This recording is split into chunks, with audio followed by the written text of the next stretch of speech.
അന്ന് സുരേഷ് ഗോപി ആ റിപ്പോർട്ട് ചൂടായപ്പോൾ സുരേഷ് ഗോപിയെ പൊങ്കാലയിട്ട പലരുമുണ്ട്.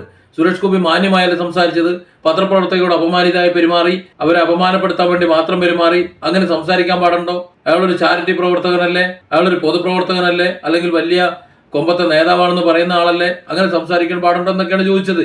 അപ്പൊ ഇതിന് മറുപടി ഉണ്ടോ? സുരേഷ് ഗോപിക്ക് അന്നേ തന്നെ മനസ്സിലായി ഇതൊരു വിളവ് പിടിച്ച സാധനമാണെന്നുള്ളത്. അതുകൊണ്ടാണല്ലോ ആ രീതിയിൽ സുരേഷ് ഗോപി മറുപടി പറഞ്ഞത്. വിളവിറക്കണ്ട എന്നുള്ളത് കൃത്യമായത് പറഞ്ഞു.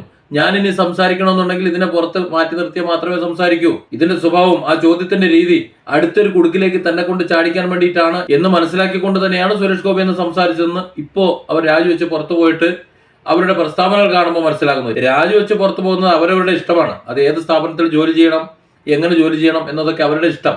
പക്ഷെ എങ്ങനെ ജോലി ചെയ്യിക്കണം എന്നത് ആ സ്ഥാപനത്തിന്റെയും ഇഷ്ടമാണ്. ആ സ്ഥാപനത്തിൽ പണിയെടുക്കുമ്പോൾ ആ സ്ഥാപനം നിർദ്ദേശിക്കുന്ന കണ്ടീഷൻസ് അനുസരിച്ച് ജോലി ചെയ്യണം. അത് ആരായാലും അങ്ങനെ തന്നെയാണ്.